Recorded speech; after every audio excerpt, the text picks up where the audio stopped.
नमस्ते बिहार और मैं हूं आप सबके साथ सोनाली सिंह। बुलेटिन में बात बिहार की सम्राट पुलिस की पोल खोलती एक खबर की। तस्वीर बगहा के रामनगर की है, जहां पुलिस की गाड़ी को लोग धक्का लगा रहे हैं क्योंकि इस गाड़ी में तेल खत्म हो गया है।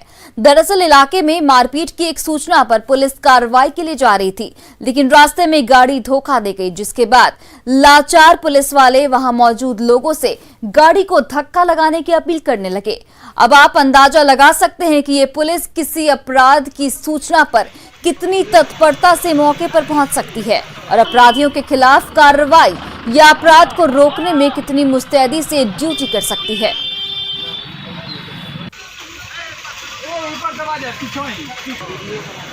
और देखिए, हम आपको तस्वीरों के जरिए भी दिखा रहे हैं, एक्सक्लूसिव तस्वीरें हम आपको दिखा रहे हैं टीवी स्क्रीन पर, जहां पर पुलिस की गाड़ी को लोग धक्का लगा रहे हैं। ऐसे में ये सवाल उठते हैं कि अगर पुलिस की गाड़ी अगर धोखा दे देगी तो अपराधियों तक पुलिस कैसे पहुंचेगी।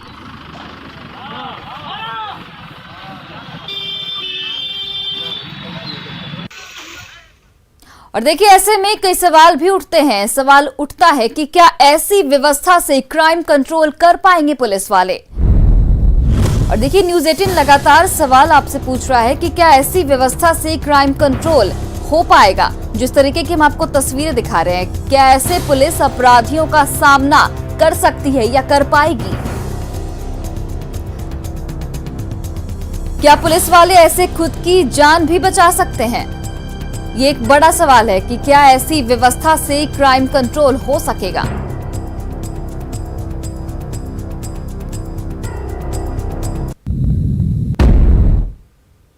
बिहार के एक और डीएसपी के खिलाफ रेप का मामला सामने आया है। महिला का आरोप है कि एसटीएफ में तैनात डीएसपी अमन कुमार ने एक मामले में मदद का झांसा देते हुए उसके साथ कई बार रेप किया और अब उन्हें डीएसपी और उनके करीबियों से लगातार धमकियां मिल रही हैं, जिसे लेकर महिला ने पुलिस मुख्यालय पहुंचकर अधिकारियों को अपनी आपबीती बताई। महिला समस्तीपुर की रहने वाली है। 2018 में उसने कुछ लोगों से अपनी जान का खतरा बताते हुए पटना के महिला थाने में मामला दर्ज करवाया था। महिला के मुताबिक उसी मामले में डीएसपी अमन कुमार ने मदद का झांसा देकर उसके साथ 10 जनवरी 2020 को पटना के इको पार्क में जबरदस्ती की और फिर कई बार रेप किया। महिला के मुताबिक वो डीजीपी से लेकर एसपी तक शिकायत कर चुकी है, लेकिन कुछ नहीं हुआ। न्यूज़ 18 ने इस बारे में जब डीएसपी से बात करने की कोशिश की तो उन्होंने कैमरे के सामने आने से इनकार करते हुए आरोपों को बेबुनियाद बताया है। वहीं एडीजी पुलिस मुख्यालय जितेंद्र कुमार ने कहा कि जांच में जो भी सामने आएगा उसके मुताबिक कार्रवाई होगी।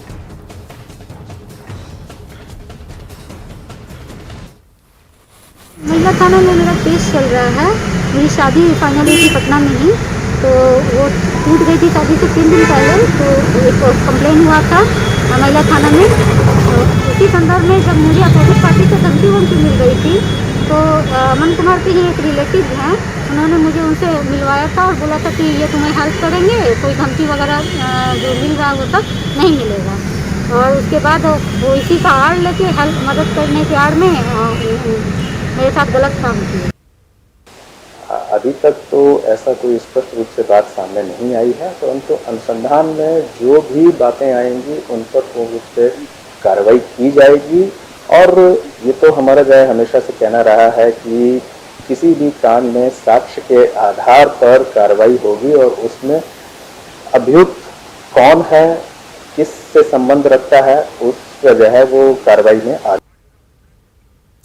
किशनगंज से एक हैरान करने वाली घटना सामने आई है। पिछले पंचायत के मोहम्मदपुर के एक शख्स का शव पश्चिम बंगाल में असुरागढ़ की नदी से मिला है। परिजनों का आरोप है कि ठेला चालक दिलीप का बंगाल में ठेला मालिक के साथ कुछ विवाद हुआ था, जिसके बाद उसे बांधकर नदी में फेंक दिया गया, जिससे उसकी मौत हो गई। दिलीप की मौत से एक दिन पहले का एक वीडियो भी वायरल हो रहा है, जिसमें उससे कुछ लोग ठेले पर बांध कर ले जा रहे हैं और वो रोते हुए बचाने की गुहार लगा रहा है। फिलहाल पुलिस अब इस पूरे मामले की जांच के लिए बंगाल पुलिस के संपर्क में है। अभी तक इसमें किसी की गिरफ्तारी नहीं हुई है।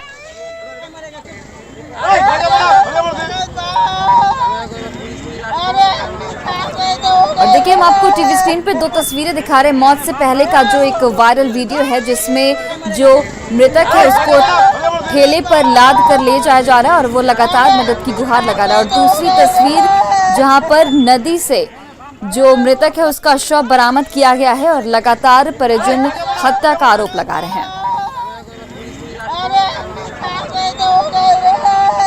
वो वीडियो हम लोग भी देखे हैं, लेकिन वो वीडियो बंगाल का ही है, उदालपुरा थाना क्षेत्र का ही है। इसी बात को लेकर वहाँ पे दोनों में ठेला का मालिक बल्हारू लाल है और ये जो दिलीप जो मृतक हैं दिलीप, उनके बीच में किसी बात को लेकर विवाद हुआ था और उसी में जो है कि मारपीट हत्या की बात सामने आ गई।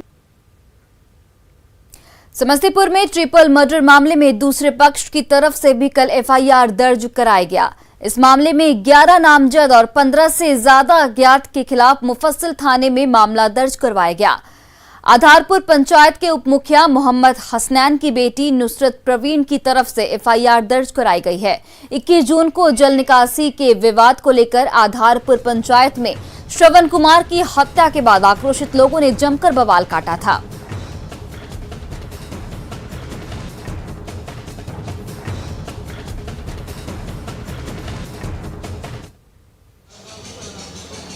इक्कीस जून के सुबह लगभग 6 बजे श्रवण कुमार जो पेशे से किसान थे उनकी हत्या मुफस्सिल थाने इलाके के आधारपुर में गोली मारकर कर दी गई थी और इस हत्या को अंजाम देने का आरोप आधारपुर के मुखिया मोहम्मद हसनैन पर लगा था, जिसके बाद वहां पर ग्रामीणों का आक्रोश भड़का था और वह आक्रोश इतना भड़का कि मोहम्मद हसनैन के घर को आग के हवाले कर दिया गया था और इस दौरान उनकी पत्नी और भतीजे और बेटी के साथ भीड़ ने जमकर मारपीट की घटना को अंजाम दिया था, जिसमें उनकी पत्नी की मौके पर ही मौत हो गई थी। वहीं भतीजे का मौत डीएमसीएच में हो गया था और आज इस मुफस्सिल थाने में दोनों पक्ष के द्वारा एफआईआर दर्ज कराया गया है। श्रवण कुमार हत्या मामले में 2 लोगों को नामजद किया गया है, जिसमें आधारपुर के उप मुखिया मोहम्मद हसनैन और उनका भतीजा जो अब इस दुनिया में नहीं है उनके ऊपर मामला दर्ज कराया गया है। वहीं दूसरे पक्ष के द्वारा इस मामले में 11 लोगों को नामजद किया गया है। वहीं 15 से 20 लोगों को अज्ञात अभियुक्त बनाया गया है। अब देखने वाली बात होगी कि इस पूरे मामले में पुलिस क्या कुछ कार्रवाई करती है। Mukesh Kumar, news 18 network, Samastipur. कटिहार में एक महिला ने अवैध संबंध में रोड़ा बने अपने पति की हत्या करवा दी। मामला मुफस्सिल थाना क्षेत्र के भट्टा टोली की है। महिला ने अपने प्रेमी के साथ मिलकर पति को मारने के लिए भाड़े पर सुपारी किलर को बुलाया था, जिसने घर में सो रहे पति की गोली मारकर हत्या कर दी। फिलहाल पुलिस ने 60 घंटे के अंदर हत्या की गुत्थी सुलझाते हुए तीनों आरोपियों को गिरफ्तार कर जेल भेज दिया है। मेन गेट और कमरे का दरवाजा खोल दिया गया, जिसके बाद हत्या करके दोनों फरार हो गए और उनकी पत्नी द्वारा ये नाटक किया गया कि वो बेहोश हो गई थी और कुछ देर के बाद जब दोनों अभियुक्त भागने में सफल हो गए तब उनके द्वारा अपने देवर को और अन्य लोगों को फोन से सूचित किया।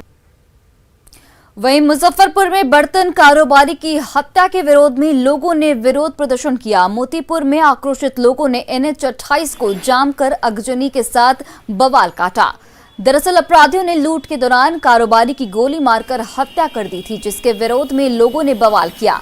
लोगों ने आरोपियों की गिरफ्तारी की मांग की है।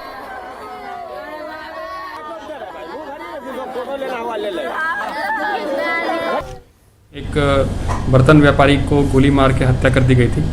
इसमें बाइक पे 3 आदमी आए थे, उसका फायरिंग किया और उसके बाद वो फरार हो गए। इसमें हम लोग इन्वेस्टिगेशन कर रहे हैं, सीसीटीवी वहाँ पे ले रहे हैं और जल्दी इसमें गिरफ्तारी। दरभंगा स्टेशन पर हुए इस ब्लास्ट के 7 दिन बीत चुके हैं। जैसे जैसे जांच आगे बढ़ रही है, जांच का दायरा लगातार बड़ा होता जा रहा है। सूत्रों से मिली जानकारी के मुताबिक अब ISI तक ब्लास्ट के तार जुड़ रहे हैं, लिहाजा अब NIA को जांच का जिम्मा सौंपा जा सकता है।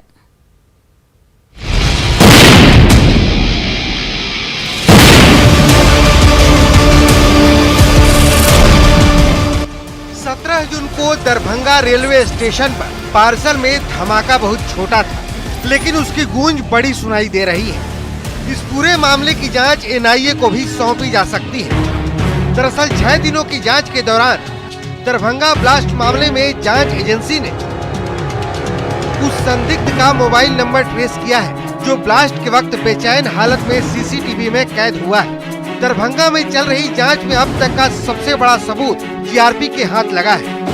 जीआरपी सूत्रों के हवाले से बड़ी जानकारी ये सामने आ रही है कि 17 जून को जहां ब्लास्ट हुआ था उस दिन प्लेटफॉर्म नंबर 1 पर ब्लास्ट के वक्त एक शख्स मौजूद था। जानकारी के मुताबिक संदिग्ध शख्स सफेद रंग का कुर्ता पैजामा पहना हुआ था। एनिमेशन के जरिए हम आपको पूरी तस्वीर दिखाने की कोशिश कर रहे हैं। ब्लास्ट के बाद संदिग्ध युवक काफी बेचैन था। ब्लास्ट होने की जगह वो कई बार गया भी था। ओवरब्रिज की सीढ़ियों पर चढ़कर पूरे हालात का मुआयना भी किया था और वहीं से तकरीबन 10 मिनट तक फोन पर किसी से बातचीत की थी। बातचीत के बाद वो स्वतंत्रता सेनानी एक्सप्रेस में सवार हो गया और कुछ देर बाद सीसीटीवी कैमरे के दायरे से बाहर हो गया। आप देखिए कि ये वही सीढ़ी है जहां वो चढ़ के ऊपर वहां से मुआयना करता है और 10 मिनट तक यहां से वो किसी से फ़ोन पर बात करता है और ब्लास्ट की जगहों को तारता रहता है। इसके बाद वो यही सीढ़ी से 10 मिनट के बाद फिर से उतरता है और सामने जो आप देखेंगे कि दरभंगा लिखा हुआ भी है और सामने जो सीसीटीवी है उसके जद में भी वो आता है फिर से। जो बेचैनी थी उसको जो दिख रहा था, जो सूत्र बताते हैं जीआरपी काफ़ी बेचैन था वो। पार्सल ब्लास्ट में जिस सुफियान का नाम सामने आ रहा है, खबर है कि वो पाकिस्तान में ट्रेनिंग हासिल कर चुका है। लेकिन 6 दिनों बाद सूत्रों से मिली जानकारी के मुताबिक इस पूरे मामले में आईएसआई का नाम सामने आ रहा है, जो बेहद हैरान करता है। दरभंगा ब्लास्ट में आईएसआई का हाथ होने की खबर मिल रही है। आतंकी तहसीन अख्तर से भी तार जुड़ रहे हैं। आतंकी तहसीन का गांधी मैदान ब्लास्ट में भी हाथ 2014 में आतंकी तहसीन की गिरफ्तारी हुई। अब इस पूरे मामले की जांच का जिम्मा एनआईए को सौंपा जा सकता है ताकि हजारों अनसुलझे सवालों का जवाब मिल सके। न्यूज़ 18 के लिए दरभंगा से विपिन कुमार दास की रिपोर्ट।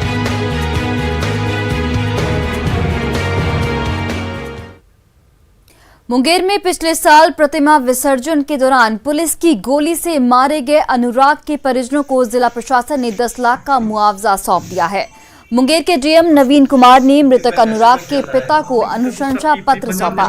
7 अप्रैल को पटना हाईकोर्ट ने राज्य सरकार को 1 महीने के भीतर मृतक के परिजनों को 10 लाख रुपए मुआवजा देने का आदेश दिया था, लेकिन हाईकोर्ट ने आदेश को चुनौती देने के लिए सरकार सुप्रीम कोर्ट पहुंच गई थी, जिस पर 4 जून को सुप्रीम कोर्ट ने बिहार सरकार की याचिका को खारिज कर दिया था, जिसके बाद मृतक के परिजनों को मुआवजा दे दिया गया। उसी में हम लोगों ने एक्स ग्रेसिया पेमेंट 10 लाख रुपया सरकार की तरफ से अनुमोदित हुआ था, वो आज हम लोगों ने इनको दिए।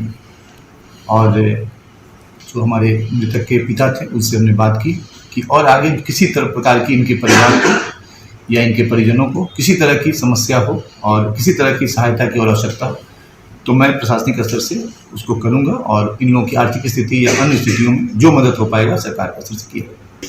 सुप्रीम कोर्ट ने 4 जून 2021 को शिकस्त खाने के बाद राज्य सरकार की नींद टूटी और सुनवाई तिथि 25 जून के पहले राज्य सरकार ने मृतक अनुराग पोद्दार के पिता को 10 लाख रुपया मुआवजा राशि का आज डीएम के द्वारा सहमति पत्र दिया गया, जो 24 घंटा के अंदर उनके खाता में राशि ट्रांसफर हो जाएगी। छपरा में एक युवक को बिना कोरोना वैक्सीन के ही इंजेक्शन देने का वीडियो वायरल हुआ है। वीडियो ब्रह्मपुरा इलाके के अजहर हुसैन का बताया जा रहा है। वीडियो में आप देख सकते हैं कि स्वास्थ्य विभाग की महिला कर्मचारी बिना वैक्सीन के ही युवक को इंजेक्शन दे रही है। हालांकि न्यूज़ 18 इस वायरल वीडियो की पुष्टि नहीं करता है।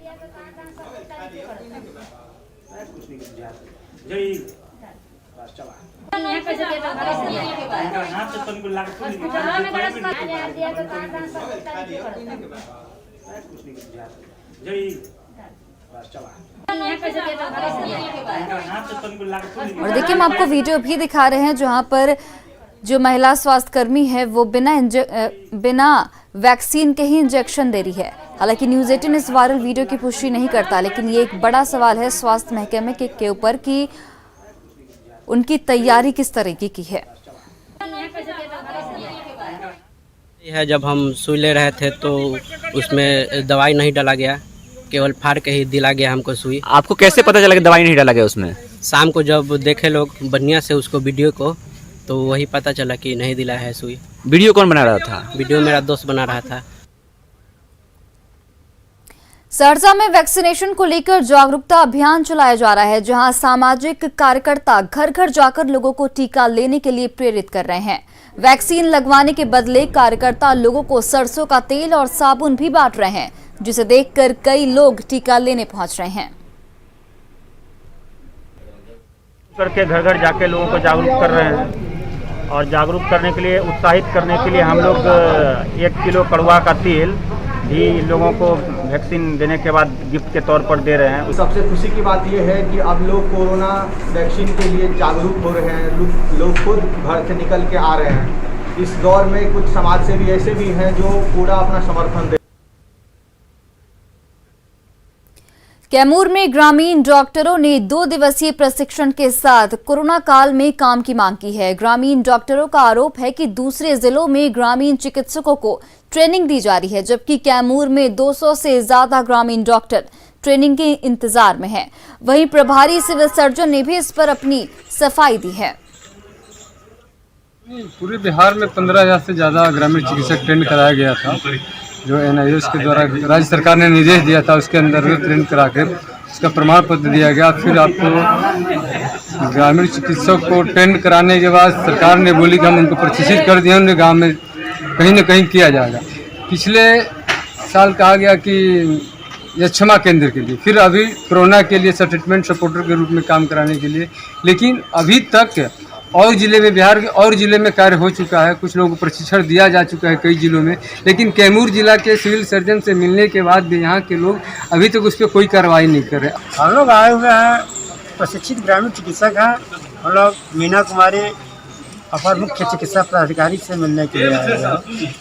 हम लोग की एक समस्या जो है और दिनों दिन गंभीर बनती जा रही है कि हम लोग प्रशिक्षित ग्रामीण चिकित्सक हैं, जबकि बिहार सरकार द्वारा बार बार हम लोग को पेपर में भी निकाला जाता है कि उनसे काम लिया जाए, सपोर्ट के रूप में काम लिया जाए। लेकिन यहाँ जो है हमारे पदाधिकारी, जो मुख्य चिकित्सा पदाधिकारी हैं, इन्हें हम लोग मिलने के बाद 2-3 बार मिले। और फिलहाल रुकते हैं एक छोटे शिक्षक नियोजन को लेकर। शिक्षा मंत्री विजय चौधरी ने बड़ा बयान दिया है। शिक्षा मंत्री ने 92,000 प्राथमिक शिक्षक नियोजन की अलग अलग तारीखों का ऐलान किया है। विजय चौधरी ने कहा है कि जिन नगर निकाय नियोजन इकाई में दिव्यांगों के आवेदन नहीं आए हैं, वहां 5 जुलाई से काउंसलिंग शुरू की जाएगी। वहीं प्रखंड नियोजन इकाई में 7 जुलाई और पंचायत में 12 जुलाई से काउंसलिंग शुरू होगी। और जिन नगर नियोजन इकाई में 9 नए आवेदन आए, वहां 2 अगस्त से काउंसलिंग शुरू की जाएगी।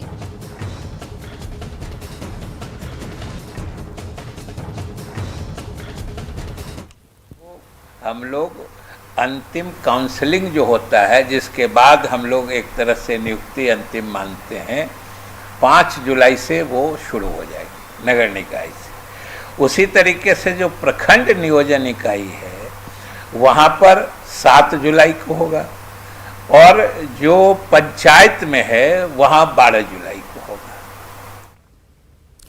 वहीं आज दिल्ली के एम्स में सीएम नीतीश कुमार की आंख का ऑपरेशन होगा। सीएम कल आंख के चेकअप के लिए एम्स गए थे। चेकअप के बाद डॉक्टरों ने आंख के ऑपरेशन का फैसला लिया है। मुख्यमंत्री मंगलवार को ही दिल्ली पहुंचे थे। उनके दिल्ली दौरे को लेकर कई तरह की अटकलें लग रही थी, जिस पर सीएम ने बताया था कि वो आंख का इलाज कराने आए हैं, जहां आज एम्स में अब उनकी आंख का ऑपरेशन किया जाएगा।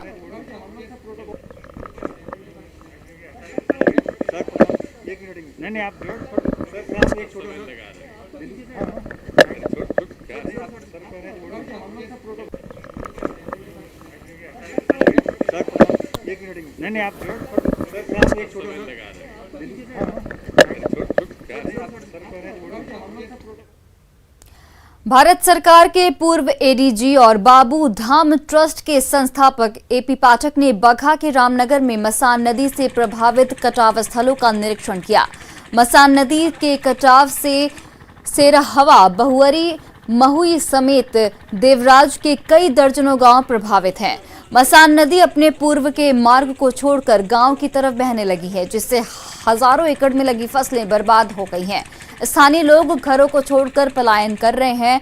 लोगों के अनुरोध पर पहुंचे एपी पाठक ने ग्रामीणों के साथ मसान नदी जाकर स्थिति का जायजा लिया। उन्होंने ठेकेदार को तटबंधों को मजबूत करने का निर्देश भी दिया। जो मांग थी कि इसको थोड़ा सा और लंबा किया जाए, इसके लिए मैंने तुरंत प्रमुख सचिव इरिगेशन बिहार सरकार श्री संजीव हंस जी से वहीं पे मौके पे ही मैंने बात करी और बात करके उनसे गुजारिश करी कि ग्रामीणों का जो अपना मांग है कि इसको थोड़ा लंबा किया जाए, पूरा जो इसका और फिलहाल इस बुलेटिन में इतना ही। आप देखते रहिए न्यूज़ 18 बिहार झारखंड।